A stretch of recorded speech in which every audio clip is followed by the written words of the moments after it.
The Verkari processing station hung in the darkness of space like a metal spider. It was massive, almost 5 miles across, with long arms extending in every direction. Docking bays lined its surface. Defense platforms bristled with weapons. And deep inside its core, thousands of Karathi prisoners waited in cells, not knowing if help would ever come. Commander Vreth stood on the command deck, reviewing reports from his subordinates. The operation on Verith IV had been a complete success. 600 Karathi captured. Minimal losses. The humans had proven to be exactly what he expected: weak, emotional, and easily ignored. "Commander," one of his officers said, "long-range sensors are detecting something. What is it?" "Unknown. Multiple contacts. They are moving fast." Vreth walked to the sensor display. What he saw made him stop cold. Ships. Dozens of them. No, hundreds. They were emerging from light speed in a perfect formation, spreading out across space like a net closing around prey. Human ships. Military vessels with heavy armor and powerful weapons. And behind them, more ships. Civilian vessels modified with guns and missile launchers. "Impossible," Vreth whispered. "The humans cannot be here. Not this fast. Not in such numbers." But they were. Admiral Hyunsu's voice crackled across all frequencies. "Attention, Verkari Station. This is Admiral Hyunsu of the United Earth Navy. You are holding citizens of the United Earth government against their will. You have one chance to surrender them peacefully. If you refuse, we will take them by force." Vreth's 4 eyes narrowed with anger.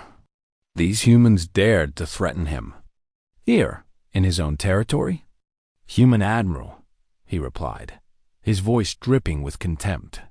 "You have made a terrible mistake. You are far from your space, surrounded by our forces. Your fleet will be destroyed.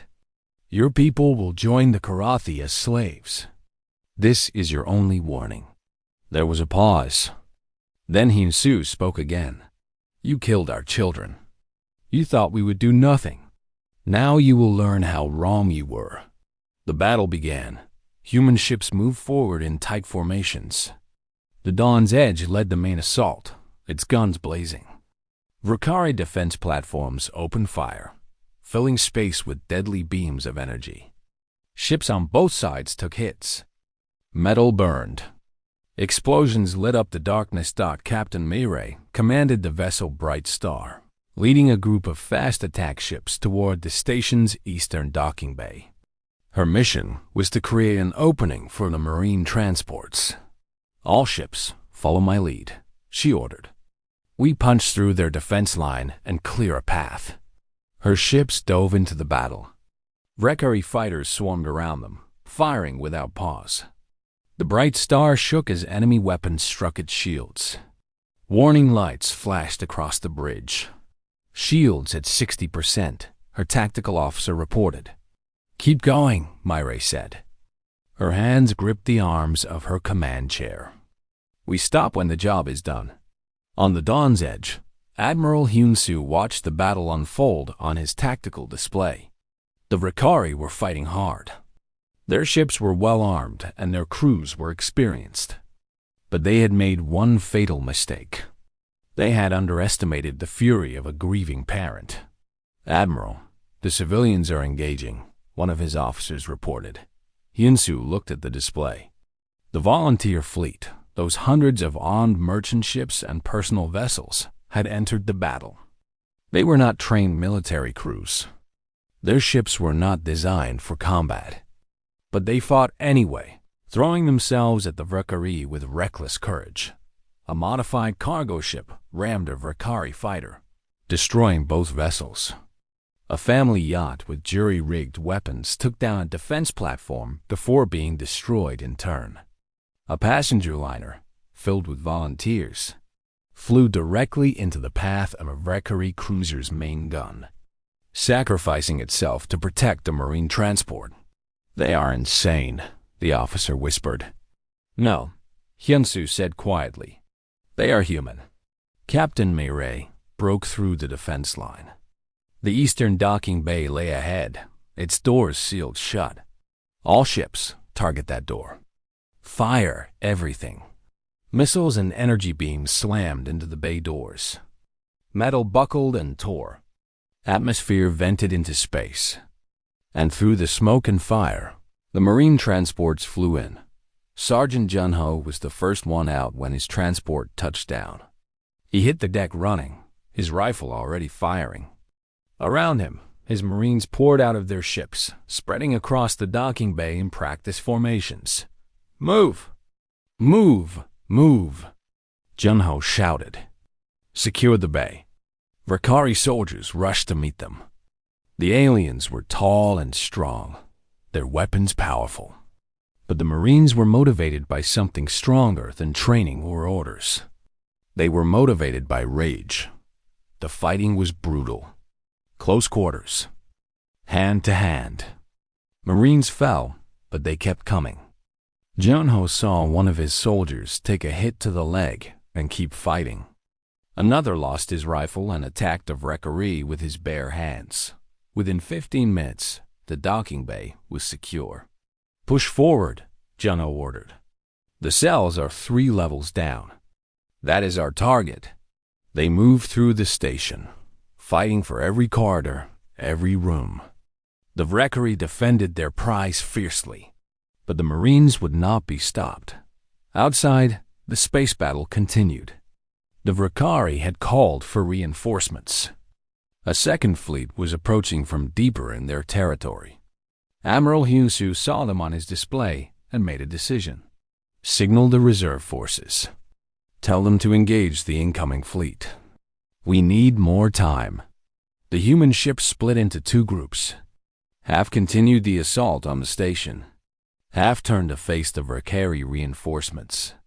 The battle spread across a vast area of space dot, and then something unexpected happened. A third group of ships appeared. They were not human, and they were not Verkari. They were vessels from other species, races that had suffered under Verkari oppression for generations. They had been watching the battle from a distance, waiting to see what would happen. Now, seeing the humans fight, they made their choice. Human Admiral, a voice said over the communication channel. This is Captain Zella of the Morthani Trade Alliance. We have suffered at Verkari hands for too long. Today, we stand with you. More voices joined in. 12 species. 50 ships. Then 100. They had been too afraid to fight the Verkari alone. But they were not alone anymore. Hyunsu felt his throat tighten. Welcome to the fight, Captain Zella. All ships, push forward. Today, we end this. Inside the station, Sergeant Jun-ho reached the cell block. Massive doors blocked the way, sealed with heavy locks. Behind those doors, he could hear sounds, voices, Korathi voices. Blow the doors, he ordered. His demolition team placed charges. Everyone took cover. The explosion shook the corridor, and when the smoke cleared, the doors were gone. Junao stepped through and stopped. The cell stretched as far as he could see. Thousands of Korathi packed into small cages, their golden eyes staring at him with a mixture of fear and hope. Families huddled together. Children clung to their parents. Elders sat with their heads bowed. We are here to rescue you, Jun-ho said. His voice was rough with emotion. You are going home. A young Korathi pressed against the bars of her cell. You came, she whispered. You really came. Of course we came. Jun-ho signaled his team to start cutting the locks. You are family. The cells began to open. Korathi poured out, crying and laughing. Some were too weak to walk and had to be carried. Marines who had been fighting moments ago now lifted children gently in their arms. One of the Korathi approached Jun-ho. She was middle-aged. Her purple skin marked with scars from Verkari whips. The commander, she said. The one who took us. He's trying to escape. I heard them talking. The North Hangar Bay. Junho nodded grimly. I know exactly who you mean. He left his team to continue the evacuation and took a small squad toward the north hangar. They moved fast, cutting down any Verkari who got in their way. They reached the hangar just as Commander Vreth was boarding his personal ship. Stop! Junho shouted. Vreth turned. His 4 eyes blazed with hatred. He raised his weapon. The firefight was brief. Vreth was a commander, not a soldier. His shots went wide. Junho's did not. When it was over, Vreth lay on the deck, wounded but alive. His soldiers were dead or surrendered. His ship was destroyed. Junho stood over him, his rifle pointed at the alien's head. You killed children, Junho said. Human children. Karathi children. You shot them down like they were nothing. Vreth spat blood. They were nothing. Insects. Animals. Just like you. Junho's finger tightened on the trigger. It would be so easy. So satisfying. But then he thought of the Admiral's words. Fight hard. Fight clean. He lowered his weapon. You will face justice, he said. Human justice. And that will be worse than anything I could do to you here. He signaled his team to take the prisoner. On the bridge of the Dawn's Edge, Hyunsu received the report. The station is secure. The Karathi are being evacuated. Commander Vreth has been captured. The Admiral closed his eyes for a moment. When he opened them, they were wet. Send word to Verith 4, he said. Tell them we are coming home. And we are bringing their people with us. The battle was won. The trial was held aboard the Dawn's Edge, in a large hall that had been converted into a courtroom. Representatives from the Galactic Council watched through holographic feeds. News stations across 100 worlds broadcast the proceedings. Billions of beings sat in their homes and watched history unfold. Commander Vreth stood in the center of the room, his 4 wrists bound with heavy chains. His gray skin had grown pale during his weeks in custody. The arrogance that had once filled his eyes was gone, replaced by something that might have been fear. Admiral Hyunsu presided over the trial. He sat at a raised platform, flanked by human judges and legal advisors. His face was calm, but there was no warmth in it. Commander Vreth of the Verkari Dominion, Hyunsu began. You stand accused of crimes against humanity. These crimes include the murder of 11 human children, the murder of 3 Karathi children under human protection, the execution of Elder Chira of the Karathi people, and the kidnapping of 600 Karathi citizens of the United Earth Colony on Verith 4. The charges filled the room with heavy silence. How do you respond to these charges? Vreth lifted his head. I do not recognize the authority of this court. The Karathi are property of the Verkari Dominion. The humans who died were obstacles to be removed. I did my duty. A murmur ran through the watching crowd. Hyunsu raised his hand for silence. The prosecution will present its evidence. Yuna stepped forward. She had traveled with the fleet from Verith 4 for this moment. She looked older than she had before the massacre, the lines on her face deeper, her hair grayer.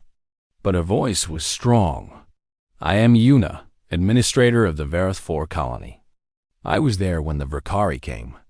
I watched Commander Vreth murder my friend, Elder Chira, for the crime of refusing to enslave her people. I saw his soldiers shoot down children who were trying to run to safety. She activated a holographic display. Images appeared. The bodies in the tunnel. Tainin lying in the doorway. The small, still forms of the children he had tried to protect. These are the children the defendant calls obstacles, Yuna said. Jiwoo's friend Yuna, only 7 years old. She wanted to be a doctor when she grew up. Taiho, age 9, who loved to draw pictures of spaceships. Little Nari, who had just learned to read. Her voice cracked. These were not obstacles. They were our children. And this monster killed them. The courtroom was silent. Even the Galactic Council representatives, beings who had seen much in their long lives, watched with troubled expressions. More witnesses came forward. Karathi survivors told stories of centuries of Verkari oppression. They spoke of families torn apart, of children taken from their parents, of elders worked to death in mines and factories. They showed scars from whips and brands. They described horrors that made hardened soldiers look away. And finally, Mora spoke. The young Karathi female walked to the center of the room. She was dressed in simple clothes, but she carried herself with quiet dignity. "I was Elder Kyra's apprentice," she said. "She taught me many things. The history of our people, the old songs and stories, the importance of kindness and wisdom." Laura looked directly at Vreth. "She also taught me that hatred is a poison, that vengeance only creates more pain. I have struggled with those teachings since she died. I have felt anger and grief and the desire for revenge. But standing here today, I understand what she meant." She turned to face the court. "I do not speak for revenge. I speak for justice. There is a difference. Revenge is about making others suffer because we have suffered. Justice is about protecting the innocent from those who would harm them.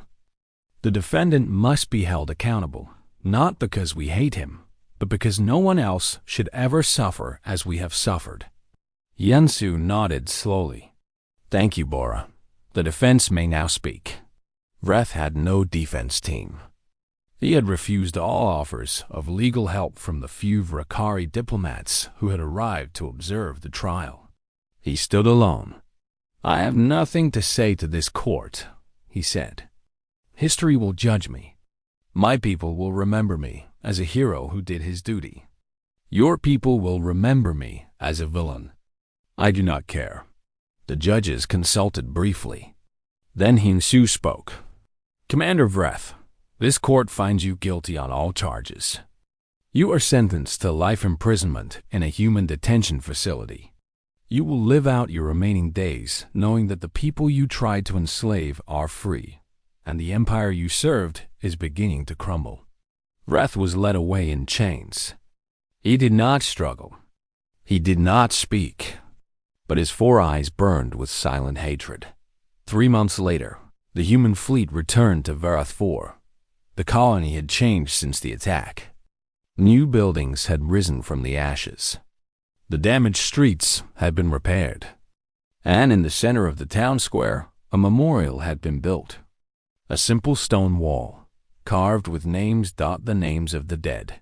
Jiwoo and Sungho stood before the memorial, holding flowers in their hands. They had grown in the months since the tragedy. Jiwoo was taller now, and there was a sadness in her eyes that had not been there before. Sungho stood close to his sister, protective, watchful. Yuna stood behind them, her hands on their shoulders. "Your teacher saved your lives," she said softly. "He was very brave." Sungho nodded. "I want to be brave like him someday." "You already are, my boy. You already are." They placed their flowers at the base of the wall, beneath the spot where Timon's name was carved. Across the square, the Karathi survivors were gathering. They had been given a choice: return to their original worlds or stay in human space. Almost all of them had chosen to stay. This was home now. Bora had been chosen as the new elder. It was an unusual selection, so young for such an important role. But the Karathi believed that new times required new leaders. And Bora had proven herself in the darkest of hours. She walked to the memorial and stood beside Yuna, the old human woman, and the young Karathi leader looked at the wall of names. "Together, Chira should be here," Bora said. "She would know what to say." "She is here," Yuna replied. "In you, in everything you do. That is how we honor the dead. We carry them with us." A ceremony began. Humans and Karathi gathered together as one community. Songs were sung. Prayers were spoken. Children released paper lanterns into the sky. each one carrying a name and a wish for peace. Admiral Hyunsu attended with his officers. Captain Myrae stood at attention. Sergeant Junho, his arm in a sling from wounds he had suffered in the battle, watched with quiet respect. Representatives from other species had come as well. The Morthani who had joined the battle, the Caliph who had watched from afar, a dozen other races who had seen what humans did when their family was threatened. They did not come as allies yet, but they came as something more important. Beings who were beginning to hope. Bora stepped forward to address the crowd. Today we remember those we lost. Elder Chira, who gave her life rather than see her people enslaved again. Tamin, who died protecting children. The young ones, Human and Karathi, whose futures were stolen by cruelty and hatred. She paused, gathering her thoughts. But we also celebrate what we have gained. Freedom, justice, and something that our enemies will never understand. Family. Not family by blood or birth, but family by choice. The humans chose us. They fought for us. They died for us. And we will never forget. She looked out at the crowd, her golden eyes bright with tears. The humans taught the galaxy something important. Hurt their family, any member of it, and they will cross the stars to find you. Not for conquest, not for pride, for justice, for love, for their children and for ours. Yuna reached out and took Bora's hand. Around them, humans and Karathi stood together, their faces lifted toward the sky, where the paper lanterns floated higher and higher. Jiwoo looked up at her grandmother. Do you think there will be more bad people who try to hurt us? Yuna squeezed her hand. There might be, but we will never be alone. We have friends now, family, and we have proven that together we are stronger than any enemy. Sungho stood a little taller. Then let them come, he said. We will be ready. The sun set over Vareth IV, painting the sky in shades of gold and purple. In the distance, Human and Karathi children played together, their laughter carrying across the valley like a promise of better days ahead. The memorial stood silent and strong, holding the names of those who had fallen, and humanity had sent a message to the stars that would never be forgotten. Touch our family, and we will find you. No matter how far. No matter how long, we will find you. The message reached Earth in 6 hours. Within 12 hours, it had spread across every human world. News stations played it on repeat. The footage of Yuna's grief-stricken face, her words about the murdered children, the images of the massacre that followed. People watched in homes and offices, in ships and stations, on busy streets and quiet farms. And humanity grew angry. Admiral Hyunsu received the message aboard his flagship, the Dawn's Edge, while stationed near Jupiter. He was 55 years old, a career military man with gray hair cut short and scars on his hands from battles fought long ago. He had seen many terrible things in his life. But watching that transmission, seeing the bodies of those children, he felt something stir inside him that he had not felt in years. Rage. His communication officer appeared at the door. Sir, you have an urgent call from Earth Command. Put it through. The face of Admiral Park appeared on his screen. She was the head of the United Earth Navy, a woman known for her calm judgment and careful thinking. Yansu, you have seen the transmission from Vareth IV? I have. The government is meeting now to decide our response. The Galactic Council is advising us to stay out of this. They say it is an internal matter between the Verkari and the Karathi. Yamsu's jaw tightened. Internal matter? Those were human children, Park. Our children. Murdered on our colony. I know. That is why I am calling you. Her eyes met his through the screen. If the order comes, can you be ready? I have been ready my whole life. The government meeting lasted 3 hours. Representatives from every human world argued and debated. Some called for caution. The Verkari Dominion was powerful, they said. A war would cost many lives. Others demanded immediate action. Human blood had been spilled. Human children had been killed. There could be no peace after such an act. In the end, the vote was not even close. The President of the United Earth Government appeared on every screen across human space. Her face was hard, her voice steady. Citizens of Earth and all human worlds, I speak to you tonight with a heavy heart. Yesterday, the Verkari Dominion attacked our colony on Vareth 4. They murdered our children. They took our Karathi friends and neighbors, people who have lived beside us in peace for 40 years. She paused, and when she spoke again, her voice was like iron. The Galactic Council has asked us to let this go. They have called it an internal matter.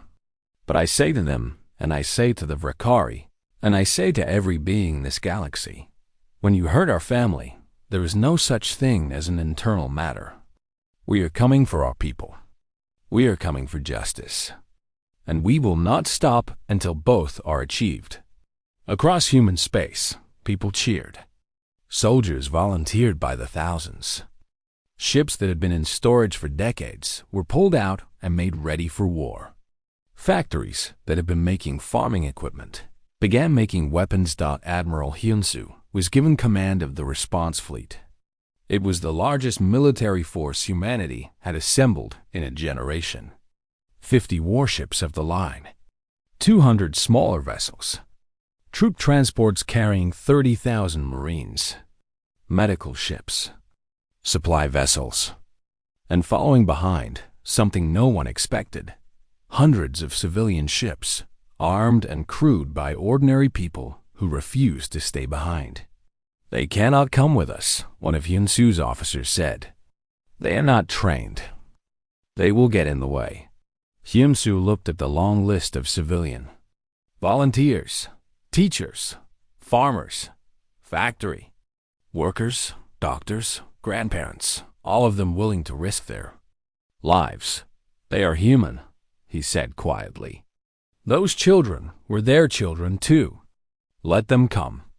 On Vareth 4, the survivors were preparing as well. Dohan had gathered everyone who could fight. It was not many. 40 humans and 60 Karathi, most of them old or very young. But they trained anyway, learning to use the few weapons they had, preparing for the day when they could join the fight. Among them was Bora. She was a young Karathi female, just 30 years old by her people's counting. She had been Elder Kyra's apprentice, learning the old ways and the old wisdom. Now, with Chira gone, the surviving Karathi looked to her for guidance. I am not ready for this, she told Yuna one night. Chira was wise. Chira was strong. I am just a student. Yuna took the young Karathi's hand in her own. Chira chose you for a reason. She saw something in you. Strength. Kindness. The same things I see now. I am afraid, Bora admitted. So am I, but we will be afraid together. And when the humans come, we will fight together. For Chira, for the children, for everyone we have lost. Bora looked at the old human woman. In that moment, she understood something that Chira had always tried to teach her. Family was not about blood or species. Family was about love and choice. And she had chosen to stand with these humans, just as they had chosen to stand with her people. Together, Bora agreed. Admiral Hyunsu held a final briefing with his captains before the fleet departed. They gathered in the war room of the Dawn's Edge, their faces serious and determined. Our intelligence tells us that the Karathi from Vareth 4 have been taken to a Verkari processing station on the edge of their territory. This station is heavily defended. We will face resistance. Captain Mayray, a woman in her 40s with sharp eyes and steady hands, leaned forward. What about the Karathi themselves? Do we know if they are still alive? We believe so. The Verkari value them as slaves. They will not kill them unless forced to. Hyunsu's voice hardened. Our job is to make sure they never get the chance." Sergeant Jun-ho, leader of the Marine assault teams, stood at attention. He was a big man with arms like tree trunks and a face that had seen too many battles. "What are our rules of engagement, Admiral?" Hyun-soo looked at him. "The Verkari killed our children, Sergeant. They showed no mercy. I will not order you to show mercy in return, but I will not order you to be cruel either. Use your judgment. Fight hard. Fight clean. And bring our people home." The sergeant nodded slowly. "Understood, sir." A holographic communication request appeared.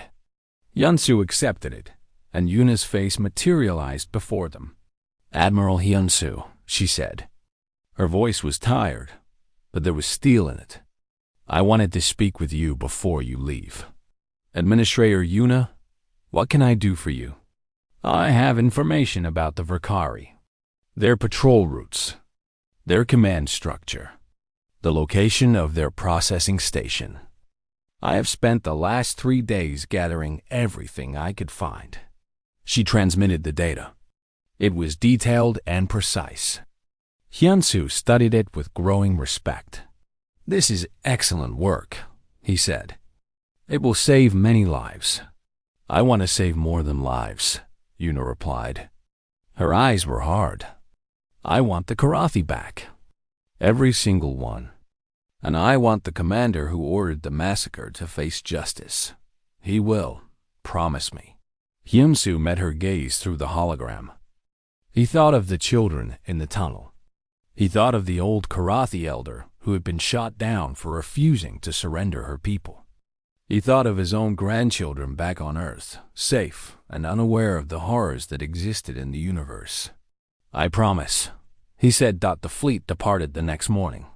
50 warships and hundreds of smaller vessels moved through space in perfect formation, their engines burning bright against the darkness. Behind them, the lights of human worlds faded into the distance.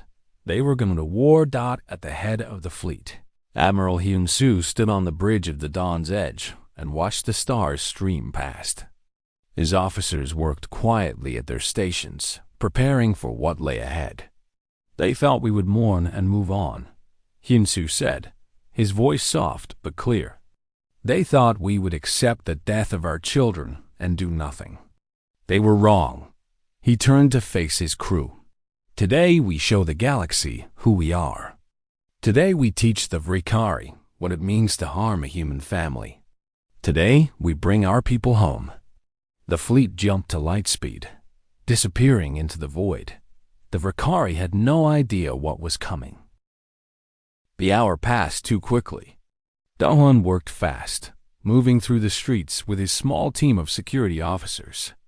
They guided families toward the underground bunkers that had been built years ago for emergencies. But there was not enough time. There were too many people and too few bunkers dotted the school. Taemin gathered his students. He kept his voice calm, even though his heart was racing. "Everyone, listen to me. We are going to play a game. We are going to be very quiet and follow the tunnel to the safe room under the hill. Can you do that for me?" The children nodded. Some of them were crying. Ji-woo held her brother's hand tightly. Sung-ho's face was pale, but he tried to look brave. "Good," Taemin said. "Now follow me, quietly." He led them down the stairs to the basement of the school. There was a hidden door behind a bookshelf that opened into a narrow tunnel. The tunnel ran for half a mile underground before reaching a small bunker beneath the eastern hill. Taemin had practiced this route many times with the children.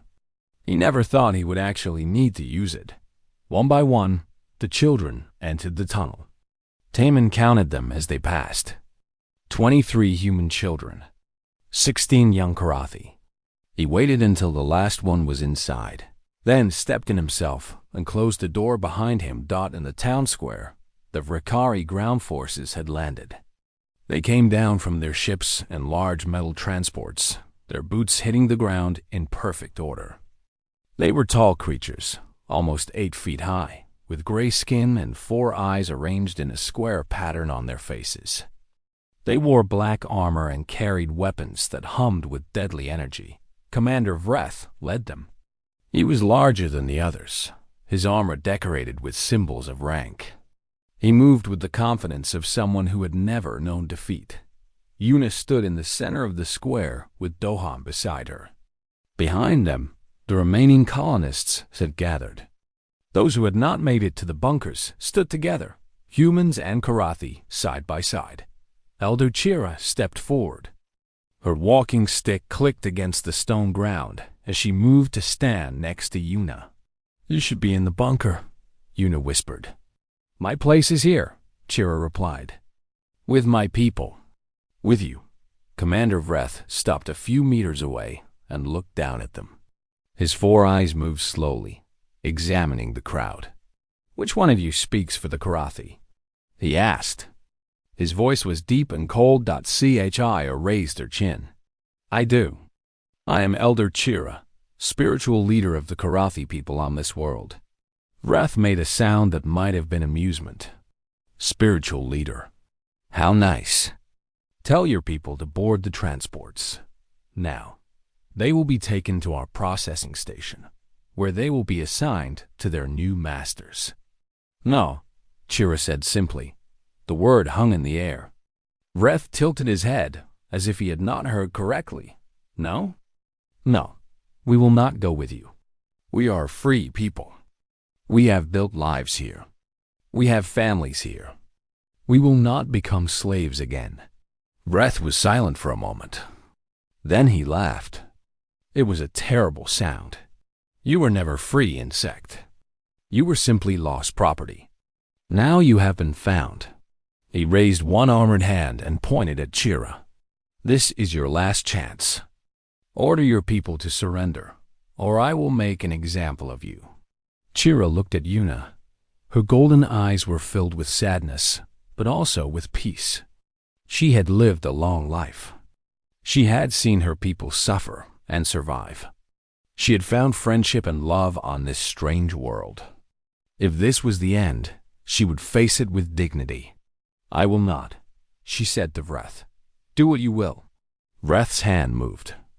There was a flash of light from his weapon, and Elder Chira fell. Yuna screamed. She dropped to her knees beside her friend. But it was too late. The old Karathi's golden eyes stared up at the sky, empty and still. Her 4 hands lay open at her sides. Around the square, chaos erupted. Karathi cried out in grief and horror. Humans shouted in anger. Dohan reached for his sidearm, but 3 Verkari soldiers grabbed him and threw him to the ground. "Anyone else want to be brave?" Vreth asked, looking around at the crowd. "No? Good. Soldiers, begin processing the Karathi. If any human interferes, kill them." The Verkari moved through the crowd, grabbing Karathi and dragging them toward the transports. Families were torn apart. Parents reached for children. Friends tried to hold on to each other. But the Verkari were too strong. At the school tunnel, Tamin had almost reached the bunker when he heard the distant sounds of screaming. He stopped and listened. His stomach turned cold. "Teacher, what is happening?" one of the children asked. "Nothing," Tamin said, forcing a smile. "Just a little longer. We are almost there." He started moving again, faster now. But then he heard something else, footsteps coming from behind them. In the tunnel, he turned and saw shadows moving in the darkness. Someone had found the tunnel entrance. "Run!" Tamin shouted. "Everyone run!" The children panicked. They rushed forward, pushing and crying. Tamin grabbed Jiwoo and Sungho and pulled them along. The bunker door was just ahead. Behind them, Verkari soldiers entered the tunnel. They had followed a fleeing colonist who had tried to use the school entrance. Now they saw the children. "Karathi young," one of the soldiers called out. "There are Karathi young here." Tamin reached the bunker door and pushed it open. Children poured through, tumbling over each other in their haste to escape. He pushed Jiwoo and Sungho through the door. "Hide!" he told them. "Hide and do not come out until I come for you." Then he turned back to face the soldiers. The Verkari did not hesitate. They raised their weapons and fired. Teenan fell, his body blocking the doorway. But behind him, some of the children had not made it through. 8 human children and 3 young Karathi were still in the tunnel when the soldiers fired again. They fell without a sound.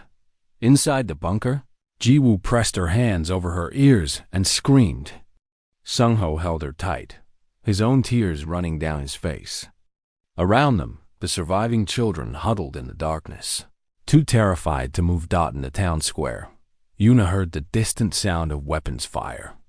She looked up from Kyra's body, her face wet with tears. Something inside her changed in that moment. The grief was still there, but something else was growing. Something cold and hard. The Verkari finished loading the surviving Karathi into their transports. Commander Vreth looked down at Yuna one last time. "Remember this day, human. Remember what happens when weak creatures try to protect property that belongs to the Dominion. Go back to your pathetic planet and tell them what you saw here. Tell them to stay out of our way." He turned and walked back to his ship. The Verkari forces followed. Within minutes, they were lifting off, rising into the sky and disappearing into the clouds. Yuna stood alone in the square, surrounded by bodies and blood and silence. Dohan limped to her side, his face bruised and swollen. "The children," Yuna whispered. "The school." They ran together through the empty streets.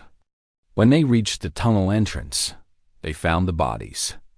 Taemin lay in the doorway, his arms spread wide as if still trying to protect his students. And behind him, the small, still forms of children who would never grow up. Yuna fell to her knees. A sound came from her throat, something between a scream and a sob. It echoed through the tunnel and into the darkness beyond. When she finally stood again, her face had changed. The gentle colony administrator was gone. In her place was something harder, something dangerous. She walked to the communication center, stepping over rubble and broken glass. Her hands did not shake as she activated the emergency transmission system. She pointed the camera at her face and pressed record. "This message is for Earth. This message is for the United Earth Government. This message is for any human who can hear me." She paused, her eyes burning with cold fire.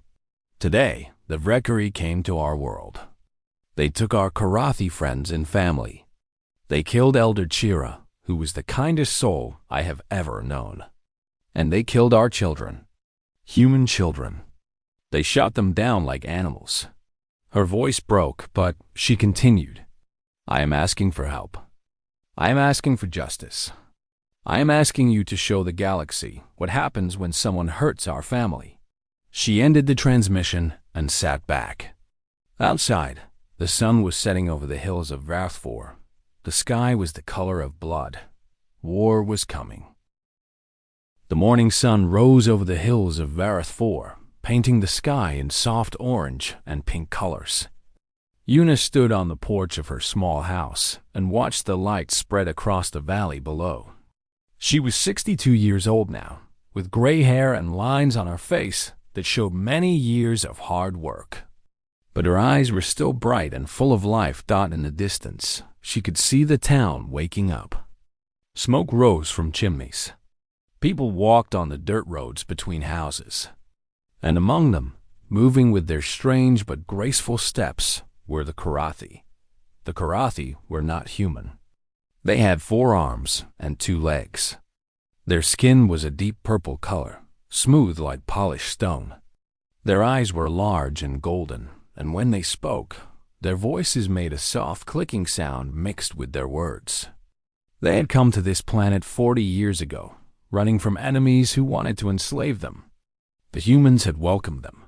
Now, the 2 peoples lived together as one community. Yuna smiled as she saw a group of Karathi children walking with human children toward the school. Her own grandchildren were among them. Jiwoo was 8 years old, small and quiet, with her mother's gentle face. Sung-ho was 10, always running, always asking questions. They had lived with Yuna since their parents died in a transport accident 3 years ago. They were all she had left. A familiar clicking sound came from behind her. Yuna turned and saw Elder Chira approaching. The old Karathi moved slowly, using a walking stick made from the wood of a native tree. She was very old, over 200 years by Karathi counting. Her purple skin had faded to a lighter shade, and her golden eyes had grown cloudy. But her mind was sharp, and her heart was kind. "Good morning, my friend," Chira said in her clicking voice. "The sky is beautiful today." "It is," Yuna agreed. She stepped aside to let Chira join her on the porch. Tea, always. This was their morning ritual. Every day for the past 15 years, since Yuna's husband passed away, she and Chira had shared tea and watched the sunrise together. They talked about small things and big things. They laughed and sometimes they cried. They were more than friends. They were family. Yuna brought out 2 cups and poured the hot tea. Chira wrapped 2 of her 4 hands around her cup and made a sound of pleasure. "The harvest festival is in 3 days, Chira said. "My people are excited. It has been a good year. The best in a long time," Yuna agreed. "The crops grew well. No storms, no sickness. The children are healthy and happy." Chira nodded slowly. "I remember when we first came here. We were so afraid. We had lost everything. Our home world. Our families. We thought we would never feel safe again. And now?" The old Karathi looked at Yuna with her golden eyes. "Now this is home. Your people took us in when no one else would. You gave us land. You gave us friendship. You gave us hope." She reached out with one hand and touched Yuna's arm. "I will never forget that kindness." Yuna felt her throat tighten with emotion. "We are better because you are here, old friend. Our children learn from your children. Our cultures grow together. This is how it should be." They sat in comfortable silence for a while, drinking their tea and watching the town come alive below them. At the school, Taman was preparing for the day's lessons. He was a young man, only 28, with a kind face and patient eyes. He'd been a teacher for 6 years now, and he loved his work. His classroom had both human and Karathi students, and he taught them all the same way: math, science, history, and most importantly, respect for each other. "Good morning, Teacher Taman," the children called out as they entered the room. "Good morning, everyone. Please take your seats." Jiwoo sat in her usual spot near the window. Sung-ho sat in the back with his best friend, a young Karathi boy named Veth. They were always getting into trouble together, but it was the good kind of trouble. The kind that came from curiosity and adventure. The morning passed peacefully. Tamin taught a lesson about the stars and the many worlds that circled them. The children listened with wide eyes, dreaming of distant planets and unknown peoples. Then, just before lunch, everything changed. A loud alarm began to sound across the town. It was a sound that Yuna had heard only once before, many years ago during a meteor storm. It meant danger. She ran outside and looked up at the sky. What she saw made her blood turn cold. Ships, large, dark ships were dropping through the clouds. They were not human ships. They were not Karathi ships. They were something else. Something wrong. Dohan appeared beside her. He was the security chief, a strong man in his 50s who had served in the human military before retiring to this peaceful world. His face was hard, and his eyes were fixed on the approaching ships. "Verkari," he said, his voice tight with anger. Yuna knew that name. Everyone knew it. The Verkari were conquerors, slavers. They had hunted the Karathi across the galaxy for centuries, taking them as slaves to work in their mines and factories. The Karathi had fled from sector to sector, world to world, always running. They had thought they were safe here in human space. Under human protection. They were wrong. Elder Chira appeared, moving faster than Yuna had seen her move in years. The old Karathi's eyes were wide with fear, but also with something else. Determination. They found us, Chira whispered. After all these years, they found us. More people gathered in the street. Humans and Karathi stood together, watching the ships descend. Mothers held their children close. Fathers reached for weapons they did not have. A voice boomed from the lead ship, amplified across the entire valley. Attention, colonists. This world now belongs to the Verkari Dominion. All Karathi will surrender immediately for transport. Humans will not be harmed if they do not interfere. You have 1 hour to comply. Silence fell over the town. Then, slowly, Yuna stepped forward. Her hands were shaking, but her voice was steady. I am Yuna, administrator of this colony. The Karathi here are under the protection of the United Earth Government. They are citizens of this world. They will not be surrendered to anyone. There was a pause. Then the voice from the ship laughed. It was a cruel sound, empty of any warmth. Humans, you are weak. You are nothing. The Karathi belong to us. They have always belonged to us. Stay out of our way, and you will live. Stand against us, and you will learn what happens to those who defy the Dominion. Dawn grabbed Yuna's arm. We need to get the children to safety, he said quietly. The bunkers, now. Yuna nodded. She looked at Chira, and the two old friends shared a moment of silent understanding. Whatever was coming, they would face it together. But deep in her heart, Yuna felt a cold fear growing. These enemies were powerful. The colony had no real weapons, no soldiers, no warships. They had only each other. She prayed it would be enough.